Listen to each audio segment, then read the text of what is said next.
Bapak Ibu jemaah yang dirahmati Allah, ini malam ini wirid Jumat yang terakhir di tahun ini. Kita akan menutup lembaran perjalanan hidup kita di tahun ini. Insyaallah hari Senin itu terakhir di tahun 2023. Mungkin Bapak Ibu sekalian dulu tidak pernah terbayangkan akan sampai umur di tahun yang angkanya itu 2023 ini. Tidak pernah terbayangkan seperti itu dulu mungkin ya.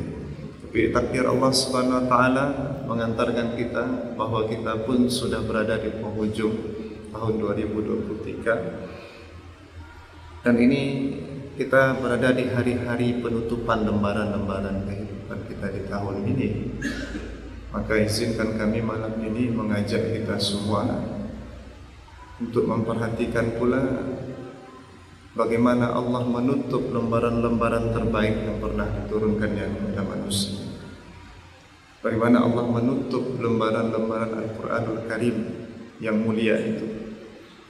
Yang dengan Al-Quranul Karim itulah, dengan lembaran-lembaran Al-Quranul Karim itulah yang akan membuat lembaran-lembaran hidup kita ini menjadi ikut mulia.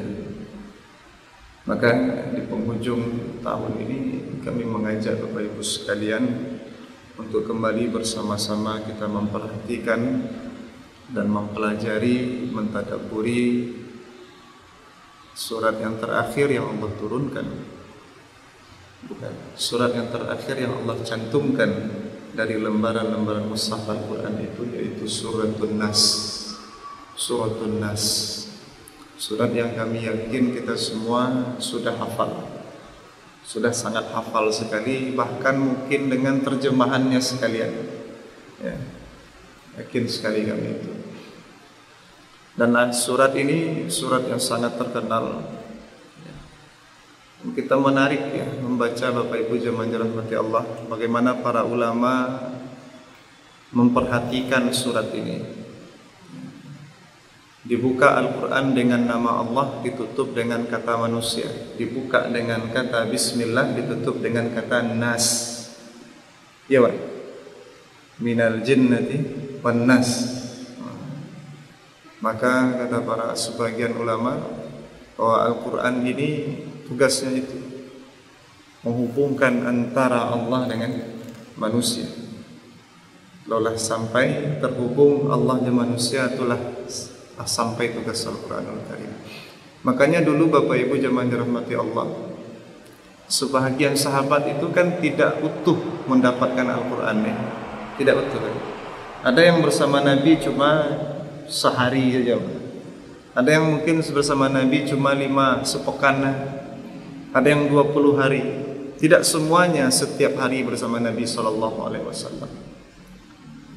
Tidak semua mereka memiliki mushaf yang lengkap Al-Qurannya ya, karena tidak semua mereka hadir bersama Nabi sejak mula Nabi diangkat ya, menjadi Rasul sampai akhir hayat Nabi. Tidak semua mereka. Tapi apa yang membuat para sahabat istimewa, bahwa antara mereka dengan Allah itu sudah terikat melalui Nabi itu. Sehingga sedikit pun Al-Quran yang mereka miliki, sedikit pun ayat yang mereka hafal, tapi ayat itu sudah menghubungkan diri mereka dengan Allah Subhanahu wa taala. Maka sudah masuk Al-Quran di dalam diri mereka. Nah, tentu ini menjadi satu pertanyaan bagi kita yang hari ini sudah mendapati Al-Quran full ya. Full 114 surat ya, 6.236 ayat itu, 30 juz sudah lengkap kita punya. Tapi sudah berapa Al-Quran itu membuat kita manusia ini ya, terhubung dengan Allah Subhanahu wa taala.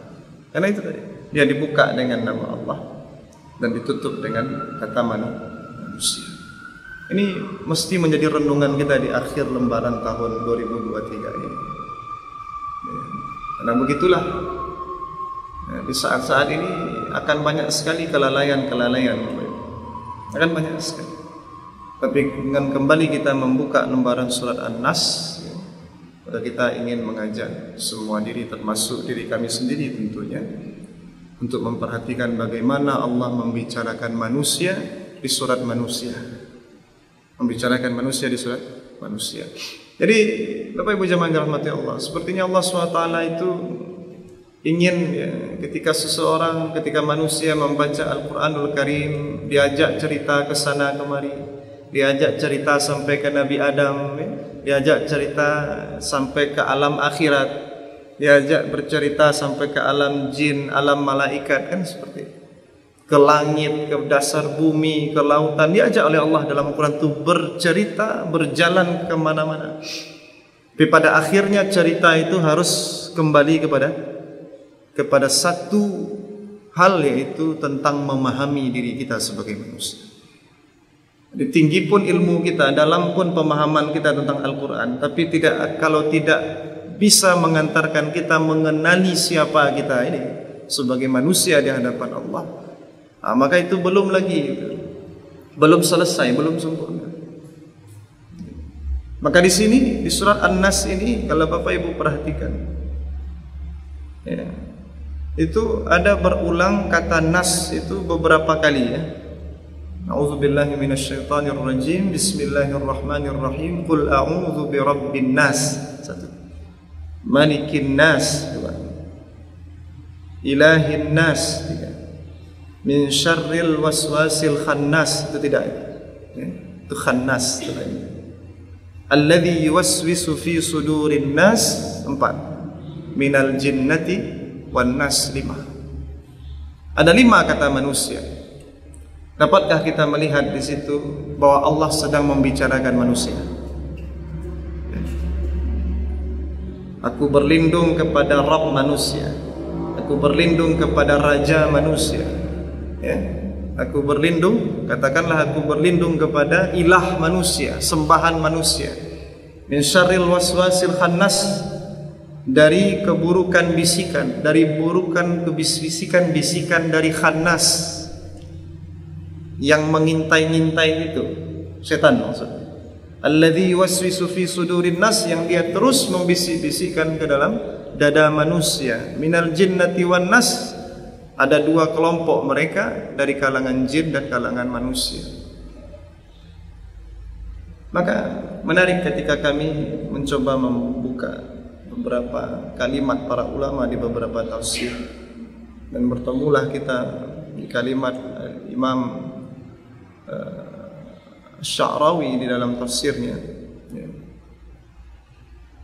Beliau katakan nas-nas yang ada di surat An-Nas itu, ya, itu sebenarnya menjelaskan sifat manusia. Satu-satunya itu, Pak. Itu beda-beda itu manusianya itu. Tidak manusia yang sama itu, ya. Nas yang pertama dengan sifat yang berbeda dengan nas yang kedua, yang ketiga, terus terakhir. Berbeda itu. Bagaimana kita memahami sifat-sifat manusia di dalam surah An-Nas itu? Mari kita perhatikan. Pertama apa? Qul a'udzu birabbin nas. Allah hubungkan kata nas manusia itu dengan sifat Allah Rabb, rububiyah. Ya, Rabb, rububiyah.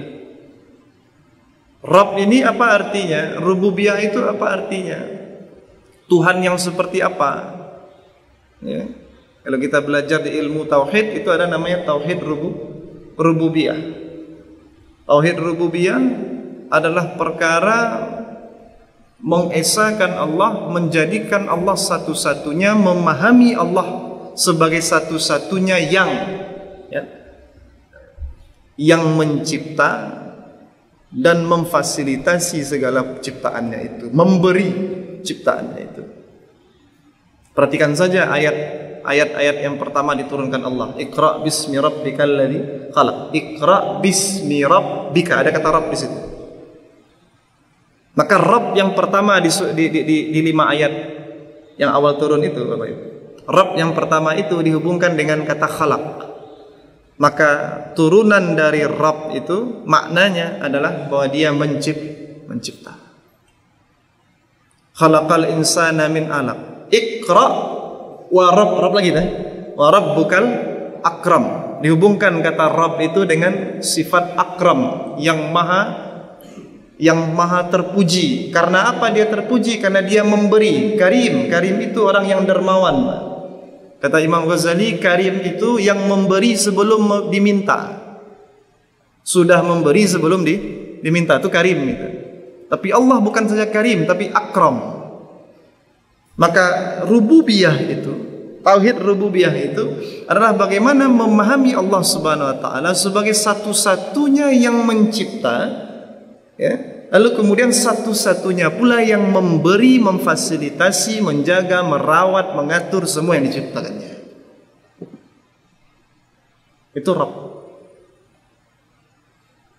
Ya. Kalau itu Rabb, betapa besarnya makna Rabb itu, ya. Inyonan mencipta itu bagaimana Bapak Ibu? Khalaq itu bagaimana tuh? Khalaqa itu kata para ulama itu menjadikan sesuatu dari ketiadaan, ya? Menjadikan sesuatu dari ketiadaan, dari kosong, dari tidak ada sama sekali jadi ada, ya? Kalau kita ini manusia membuat sesuatu ada itu melalui sesuatu hal-hal yang sudah ada, benar? Ya, kan? Tapi Allah SWT tidak begitu.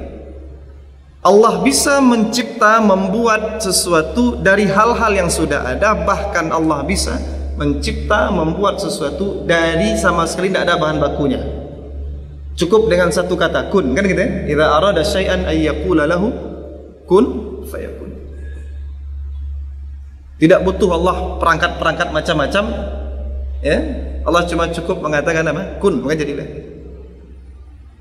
Nah, itu namanya khalaq. Khalaq itu menjadikan sesuatu dari nol. Nol, betul-betul nol. Lalu jadi ada. Tidak sampai di situ. Allah itu mencipta untuk memahami rububiyah. Bagaimana Rabb itu, ya. Allah itu mencipta tidak saja dari nol, tapi dia mencipta alat taqdiri wa taswiyah, kata para ulama. Dengan ukuran-ukuran yang detail. Dari apa yang diciptakan itu? Kita kalau membuat sesuatu dari nol itu kurang detail biasanya itu. Detailnya kurang. Tapi kalau banyak perangkatnya, alatnya, maka lebih detail ya. Tapi Allah tidak. Walaupun tidak ada apa-apa bahan bakunya, Allah bisa mencipta sesuatu itu alat takdir, dengan takdir-takdir, dengan ukuran-ukuran yang detail.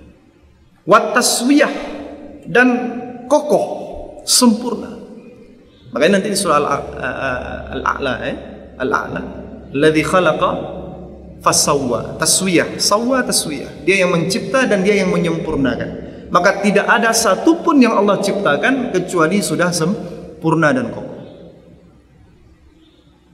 Ya, tidak ada yang tidak sempurna dan kokoh. Orang melihat, ya, Bukit Karang Putih kok kokoh. Itu Mancalia yang di Uluwaya Batang yang longsor tuh kurang kokoh, ya. Kena longsor, ya. Bagi Allah yang sudah menciptakannya semuanya kokoh. Yang membuat itu tidak kokoh itu adalah pandangan manusia. Yang dari Allahnya sudah kokoh, sudah cocok, sudah sempurna, sudah sesuai dengan fungsi yang Allah inginkan dari sesuatu itu. Maka rububiyah itu juga begitu. Qul a'udzu birabbin nas. Rabb manusia itu Rabb yang telah menyempurnakan manusia, mencipta lalu menyempurnakan. Dia ciptakan kita, lalu dia sempurnakan. Dia sempurnakan kita dengan akal, ya. Dia sempurnakan kita dengan iradah. Ini kata para ulama kita di bidang ilmu akidah. Kami membaca di kitab Al-Aqidah Al-Islamiyah wa Ususuha karya Imam Abdurrahman Ibn Nakah Al-Maidani. Beliau katakan Allah itu memfasilitasi manusia begitu, menciptakan manusia dengan dilengkapi dengan akal, dilengkapi dengan iradah, dilengkapi dengan kudrah. Yang lain-lain ngikut yang tiga ini, Pak. Diberi kita akal untuk memahami, ya, apapun yang ingin kita pahami. Lalu Allah beri kita iradah, kehendak di dalam jiwa kita.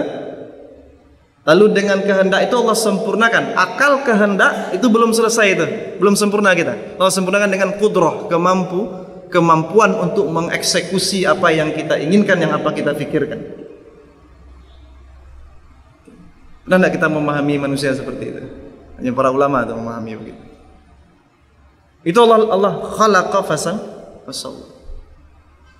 Lalu Allah akram, Allah beri lagi. Di luar yang tiga itu Allah beri macam-macam. Bahkan Allah katakan, khalaqalakum ma fil ardi jami'an. Allah ciptakan semua yang di muka bumi ini untuk manusia. Untuk siapa? Untuk kita. Itu Rabb. Maka dia mencipta dan dia tidak pernah membiarkan ciptaan itu. Tidak pernah. Dia mencipta, dia pelihara ciptaan itu, dia lengkapi, dia sempurnakan ciptaan itu. Maka Bapak Ibu jamaah yang dirahmati Allah Subhanahu wa taala.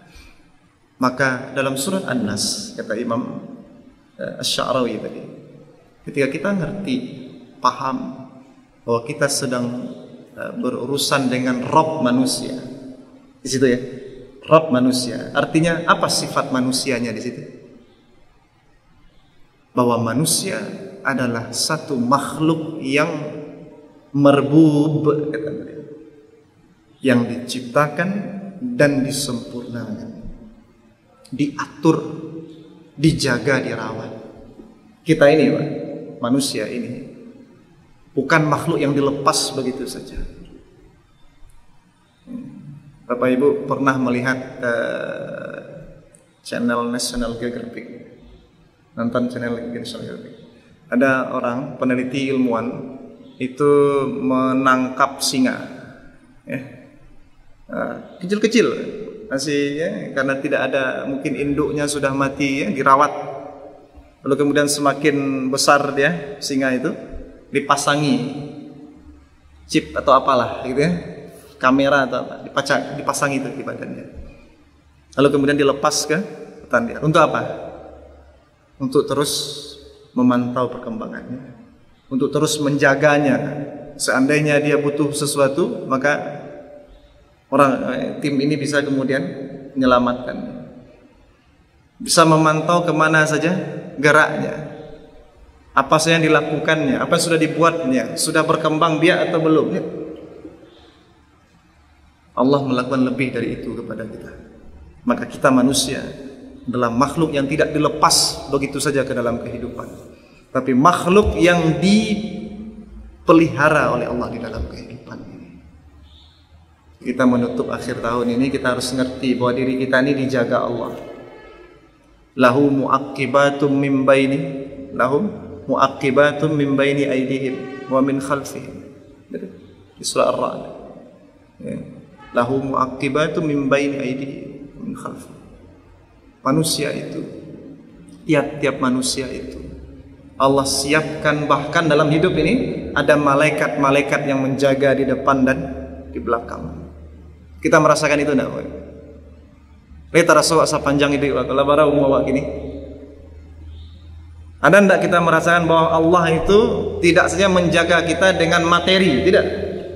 Bahkan malaikat makhluk mulia itu disiapkan Allah untuk menjaga kita. Tapi ada manusia yang merasa hidupnya ditelantarkan Tuhan, karena dia tidak mengenal dirinya sebagai manusia. Dia tidak benar-benar membaca surat An-Nas. Maka kita manusia ini makhluk yang dijaga Allah. Dijaga Allah. Dalam kehidupan yang Allah sebut sebagai ujian bagi kita ini, Allah jaga kita. Dia ciptakan kita, dia takdirkan kita berada di atas muka bumi ini untuk apa? Untuk diuji, tapi kemudian Allah juga menjaga kita. Maka kita manusia, sifat pertama kita di surah An-Nas adalah makhluk yang dijaga, dirawat Allah Subhanahu wa taala. Maka itu harusnya membuat hidup kita lebih percaya diri. Terserah nanti Bapak Ibu, bukanlah mulai ada isu ya. Nanti kalau sudah pemilu kita, nanti akan terjadi apa macam-macam lah, resesi ekonomi macam-macam ya. Inflasi meningkat segala macam. Pernah dengar enggak kalimat-kalimat seperti ini? Selalu begitu. Kalau udah mulai dekat pemilu, terjadi apa namanya? Kegiatan-kegiatan politik ini, maka nanti akan meningkat inflasi, lalu ekonomi akan sedikit menurun ya di tahun 2024, di awal tahun 2024. Bagaimana persiapan kita menghadapi itu? Bapak Ibu jamaah yang dirahmati Allah, kita ini makhluk yang dijaga Allah. Tidak perlu terlalu khawatir dengan yang begitu. Tidak perlu terlalu khawatir.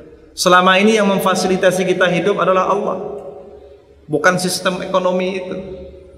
Allah. Maka di ujung tahun ini perlu merasa-rasakan ini. Maka orang beriman itu yang ngerti bagaimana Allah berbicara manusia di surah An-Nas. Maka hidupnya itu percaya diri, optimis, positif ke depan. Tidak perlu make a wish ya. Tidak perlu. Orang kadang akhir tahun make a wish ya. Nah, apa harapan Anda tahun depan? Harapan kita seperti yang Allah buatkan di dalam Al-Quran saja. Allah menjaga kita, Allah merawat kita. Masih ada ajal Allah berikan, waktu Allah berikan kepada kita, berarti Allah masih memberi rezeki kita ya. Covid kemarin, siapa yang tidak kena mental? Tapi kita melewati itu, hidup sampai hari ini masih ada rezeki itu. Lalu kenapa 2024 sebagian orang kemudian khawatir? Rabbin Nas, Tuhan manusia yang menjaga merawat manusia. Tidak pernah dia tinggal. Lebih dari yang kita pikirkan cara Allah merawat kita. Dia rawat kita untuk bisa selamat sampai ke surganya.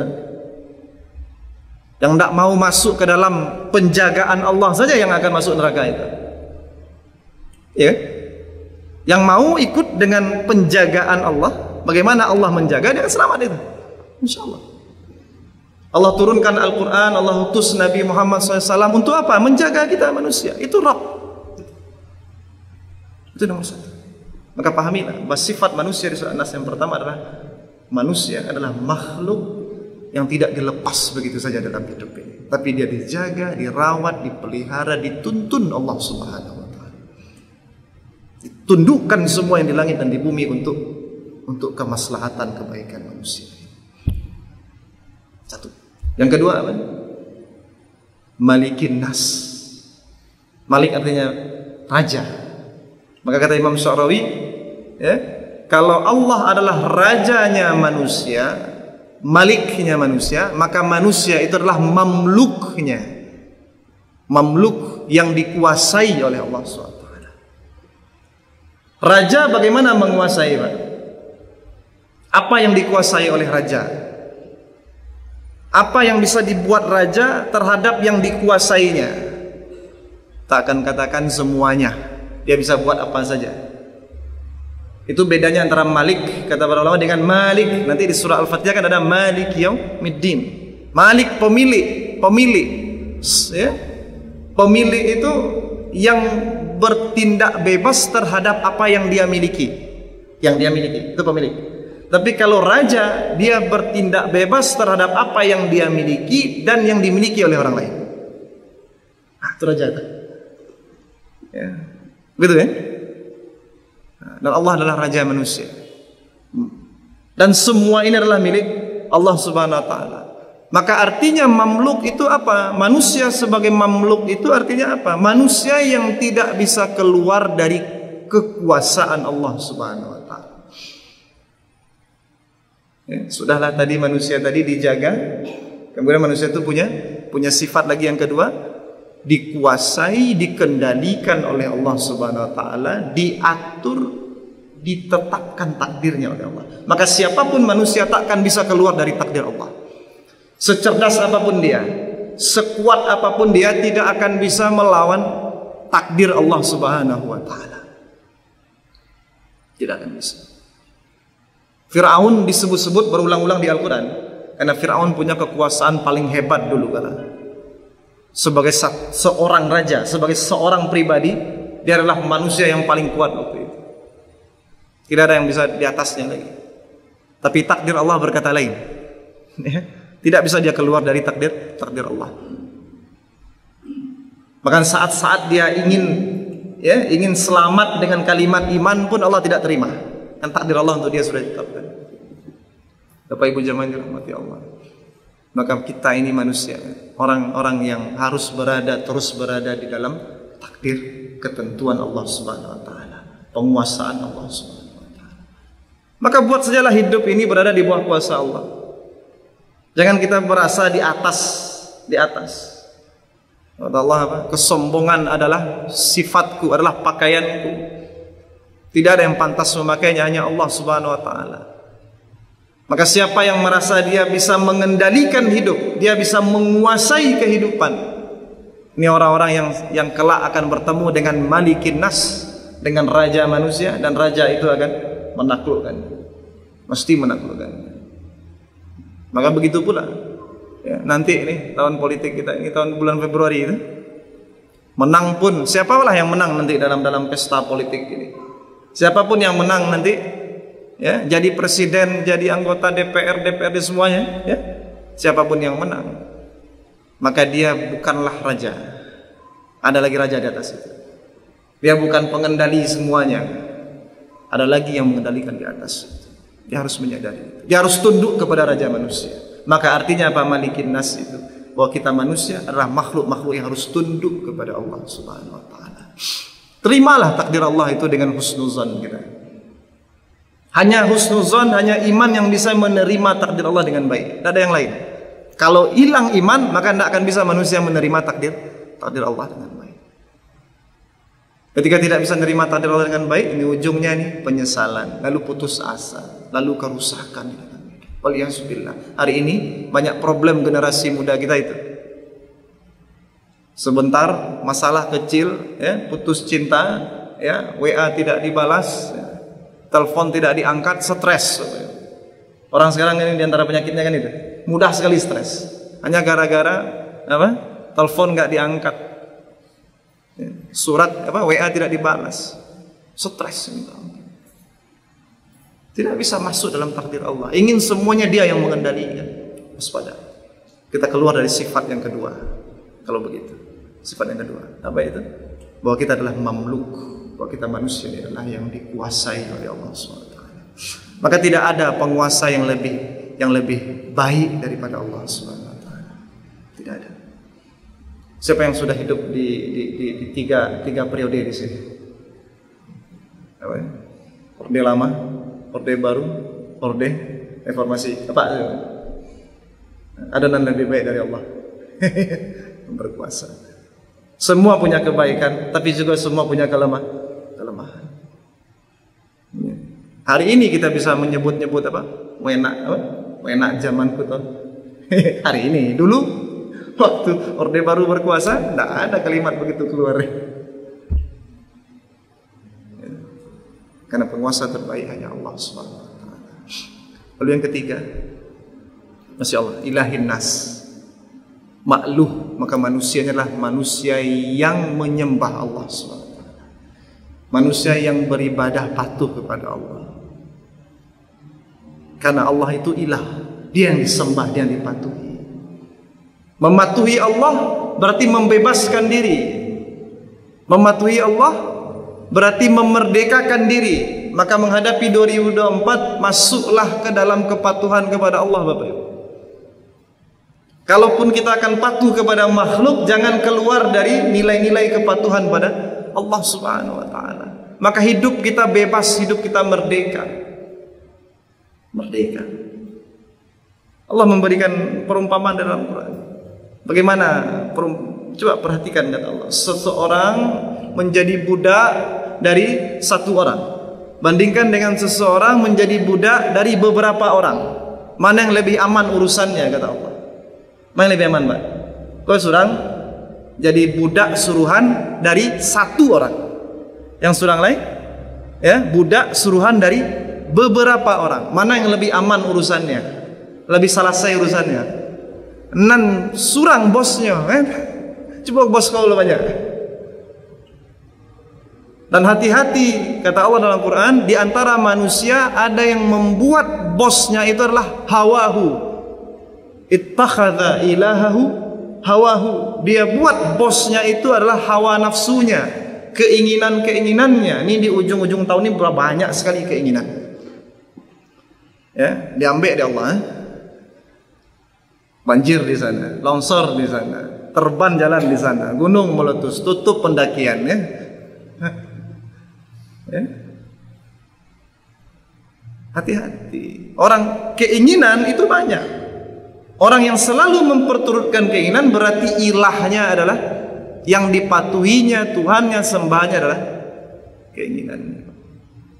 Maka banyaklah kita akan temukan di ujung-ujung tahun, selalu di ujung-ujung tahun Masehi ini, ya, orang-orang yang terjebak dalam sifat seperti ini, mengikuti hawa nafsu sehingga hidupnya tidak bebas. Tidak bebas. Karena mengukur hidup itu dengan ukuran nafsu, ukuran keinginan. Yang keinginan ini tidak berbatas. Tidak dia timbang keinginan Allah, yang dia timbang cuma keinginan dirinya. Kami bertanya sederhana, liburan, pernah tidak kita duduk bersama keluarga kita di rumah bicara perkara liburan menurut keinginan Allah? Kalau menurut keinginan kita tidak usah ditanya oleh, ya, sambualah. Tapi yang menurut keinginan Allah, liburan itu bagaimana? Liburan artinya apa? Nah, arti liburan saya kadang awak tidak tentu, tapi awak malah pai liburan. Libur artinya apa libur? Apa artinya, Ustaz? Bebas dari pekerjaan. Bebas dari pekerjaan. Adakah Allah mengajarkan manusia, orang beriman itu bebas dari pekerjaan? Tidak ada. Kalimat Allah itu, fa idza faraghta fansab. Kalau selesai satu pekerjaan, apakah bebas dari pekerjaan? Apa? Fansab artinya apa? Kerja lagi, buat lagi kebaikan. Maka bagi orang beriman, kalau dia mengikuti keinginan Allah dalam konsep liburan, maka dia akan mikirkan liburan mana yang akan menambah ketaatannya. Silakan mau jalan itu sendiri diperintahkan Allah, siru fil ardi, jalanlah di muka bumi, perhatikanlah, fanzuru, perhatikanlah. Kita kadang-kadang jalan aja, tapi tidak memperhatikan. Jalan, makan, jalan senang-senang, memperhatikan kurang. Yang Allah suruh apa? Siru, fanzuru, jalan, perhatikan. Adakah kita liburan seperti ini? Kalau kita benar mengikuti keinginan Allah, ilah kita adalah Allah. Kadang orang liburan tidak tahu disiapkan tuh. Nanti di mana sholatnya, gimana bersucinya, kok jalan dulu. Ada tidak orang liburan begitu? Tidak ada. Allah tuh di kepalanya ketika liburan. Bagi dia liburan adalah bebas. Itu hawa nafsu. Terjebak dalam ittakhadha ilahahu hawa. Berbahaya. Sementara sifat manusia itu dalam surah An-Nas dikatakan apa tadi? Yang terakhir, yang ketiga itu tentang berhubungan dengan Allah. Dia adalah yang harus tunduk patuh kepada Allah Subhanahu wa taala. Mari manusia, tidak akan bisa kita keluar dari tiga itu. Dan ini tiga yang terbaik, Pak. Karena dua nas lagi itu berhubungan dengan syaitan. Nas yang keempat, alladzi yuwaswisu fi sudurin nas, di dada manusia. Manusia yang dibisik-bisiki oleh setan. Dan sebahagian setannya juga adalah manusia. Jadi manusia itu dalam surah An-Nas itu ada manusia yang terhubung dengan Allah, ada manusia yang terhubung dengan setan. Surah An-Nas itu. Jadi ini dalam hidup ini dua saja. Makanya Nabi dalam hadisnya mengatakan begitu. Manusia ini, ya, dalam jiwanya ada bisikan-bisikan, ada bisikan dari malaikat, ada bisikan dari setan. Bukannya bisikan dari setan, bisikan dari malaikat. Maka bisikan malaikat ngajak kepada kebaikan, bisikan setan ngajak kepada keburukan.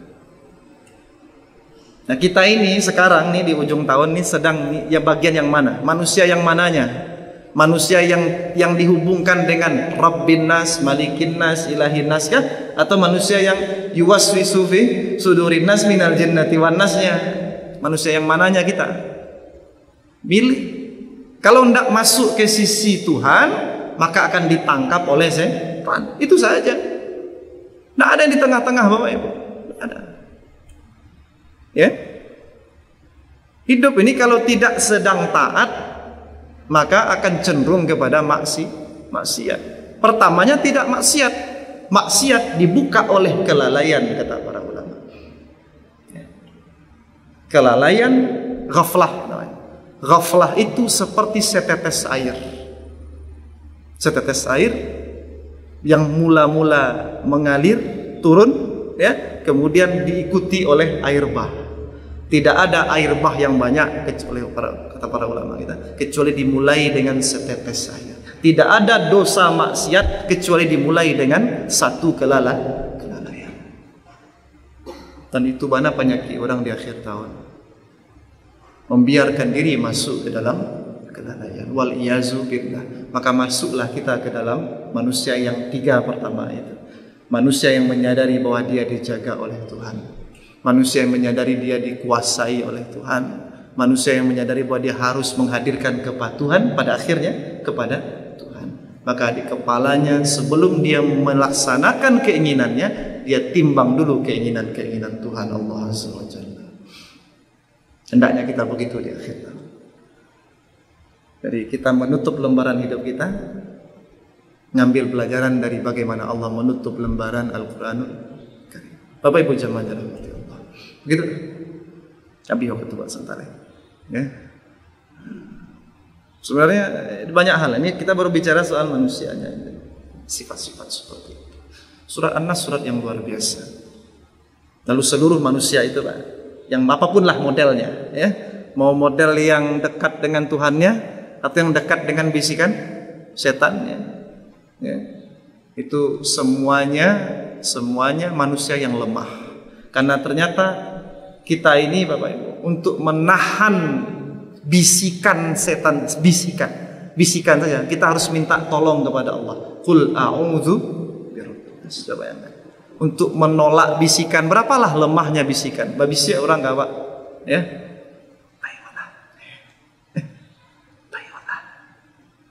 Bisa Pak? Paiwa lah. Ya.